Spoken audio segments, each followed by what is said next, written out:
তোমরা সবাই কেমন আছো? নিশ্চয়ই ভালো আছো। আমরা অনেক ভালো আছি। তো আমার চ্যানেলের নতুন একটি ব্লগের সঙ্গে তোমাদেরকে জানাই অনেক ওয়েলকাম। আর আমার ভিডিও যদি ভালো লাগে তাহলে লাইক কমেন্ট শেয়ার করে দিও, আর সাবস্ক্রাইব করে আমার পরিবারের পাশে থেকো। তো এখন বাজে 8টা, সাড়ে 8টাই বাজে। আর আমি এখন শুনুকে স্কুলে দিয়ে বাড়িতে এসে চা খেলাম। চা খেয়ে এখন তোমাদের সাথে কথা বলতে এলাম।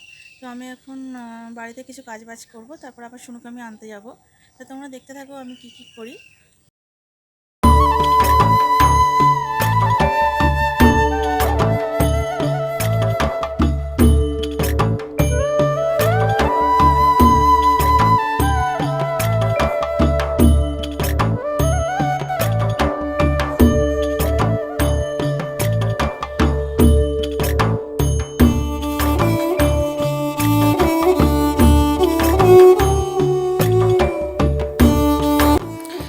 আমি কি করেছি জানো তো, আগেই জামা কাপড়গুলো ধুয়ে না উপরে এসেছিলাম ছাদে। তো ছাদে এসে আকাশের অবস্থা দেখে মনে হলো না যে ছাদে জামা কাপড়গুলো আর মেলে দেই। তাই কি করলাম, ওই সিঁড়ি ঘরেতেই সব ভালো করে জল ঝরিয়ে মেলে দিলাম। তো ওখানেই মেলা থাক। আর ঝিরঝির করে বৃষ্টিও পড়ছিল। এদিকে দেখো এখনও বাসি বিছানাটাও আমার গোছানো হয়নি। তো বিছানাটা চলো আমি গুছিয়ে নিই। ভাবলাম কি যে বাসি বিছানাটা থাক পরে আমি আগে জামা কাপড়গুলো ধুয়ে উপরে দিয়ে আসি। তো দেখো সেটাই হলো না, সেই বৃষ্টি পড়েই যাচ্ছে টুপটাপ করে। তো বারবার কে ওই উঠবে আর নামবে, তো তার থেকে সিঁড়ি ঘরেতেই মেলা থাক। তো যাই হোক, জামা কাপড়গুলো সকাল সকাল কাচা হয়ে গেছিলো, কিন্তু রোদে আর শুকনো হলো না। এ দেখো আমার বেডটের সব গোছানো হয়ে গেছে। ঘরটা ভালো করে ঝাড় দিয়ে নেবো, ঝাড় দিয়ে মুছেও নেব। আর এই যে টেবিল ক্লথটা দেখছো, এটা ওই টেবিলে পাতবো। কেচেছি অনেক দিন আগে, কিন্তু পাতাই হচ্ছে না। আর এই টেবিলে তো আমার কিছু গোছাবার মতনই নেই, শুনু আর শুনুর পাপা এই দুজনের জ্বালায় তো আমি টেবিলটা কোনো রকমে গুছিয়ে রাখতে পারি না।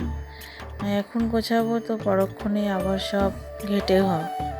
তো যাই হোক, টেবিল ক্লথটা দেখো পেতে দিয়েছি, দিয়ে আবার যা যা ছিল সেইগুলোই আবার মুছে ভালো করে গুছিয়ে আবার ওখানে রেখে দিলাম। আর আমার ডায়েরিটার অবস্থা দেখো, শুনু আঁকিয়ে ড্রয়িং করে কি অবস্থা করেছে। দেখো আমার টেবিল ক্লথ পাতা হয়ে গেছে, টেবিলটাও মোটামুটি গুছিয়ে ফেলেছি। এখন কতক্ষণ থাকবে জানি না। তো এই যে ঘরটা ঝাড় দিয়ে নিলাম, এখন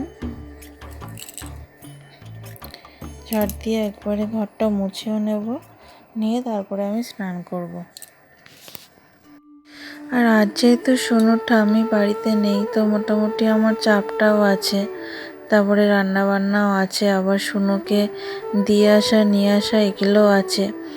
আর সব থেকে বড় কথা হলো, শুনু আজ এই 4 দিন স্কুলে যাচ্ছে, স্কুল শুরু হওয়ার পরে। তো আমি তো শুনুকে দিয়ে এসে না আমার ঠিক ভালোও লাগে না বাড়িতে, মনটা যেন ওখানেই পড়ে থাকে। আর 4টে ঘন্টা ওখানে থাকছে, মানে কি করে কি করছে, মানে খুব মনটা খারাপ লাগে। তারপরে এত দুষ্টু, আর জানো তো রোজই কমপ্লেন আসছে, ও কাউকে না কাউকে মারছে, ধাক্কা দিচ্ছে, কারোর চুল টানছে, এই নানান রকম অবজেকশন আসতেই আছে শুধু।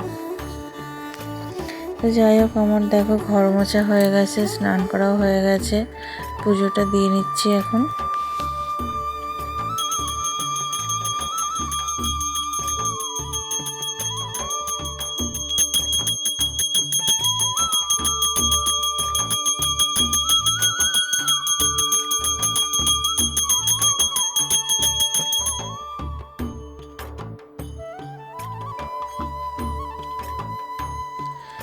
এখন রান্না বসাতে গিয়ে দেখছি ডালের কোটাতে ডাল নেই। তা দেখো এই ব্যাগে দুদিন আগে আনা ছিল, কিছু জিনিসপত্র ঢালা হয়নি, তাই আমি ডালটা ঢেলে নিয়েছি। এই যে আমি রেডি হয়ে নিয়েছি, এখন যাচ্ছি মেয়েকে আনতে। চলে এসে তারপর কথা হচ্ছে।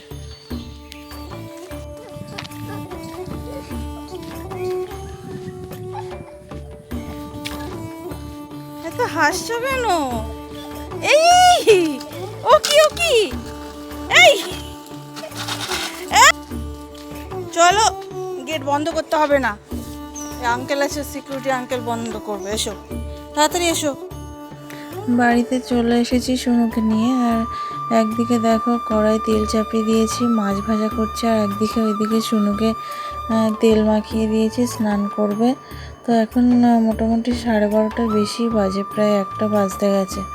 তো মাছটা ভাজা হয়ে গেলে আমি সোনুকে স্নান করিয়ে দেবো, তারপরে খাওয়াবো। খাওয়াতেই তো লেগে যাবে প্রায় আধা ঘন্টার বেশি। তো যাই হোক, চলো মাছটা ভেজে নিই এখন। আর হ্যাঁ, আজকে আমাদের মেনু কিন্তু ডাল, আলু সেদ্ধ আর এই মাছ ভাজা। এই যে চলে এলাম। সোনুকে তখন স্কুল থেকে নিয়ে এসে স্নান করিয়ে আর একটু রান্না বাকি ছিল করে, খেয়ে দিয়ে মাজা ঘষা করে গুছিয়ে গাছিয়ে তারপরে এই যে এলাম ছাদে। এই যে দেখেছো জামা কাপড়গুলো আমার শ্বশুরমশাই মেলে দিয়েছে, রোদ উঠেছিল তাই তখন মেলে দিয়েছে। তো এখন প্রায় 4টে বাজতে যাচ্ছে, এগুলো নিয়ে যাই তুলে। আবার বৃষ্টি আসছে, মেঘলা করে রয়েছে। তাই চলো জামা কাপড়গুলো নিয়ে নিচে যাই। আবার সোনু ঘুমাচ্ছে।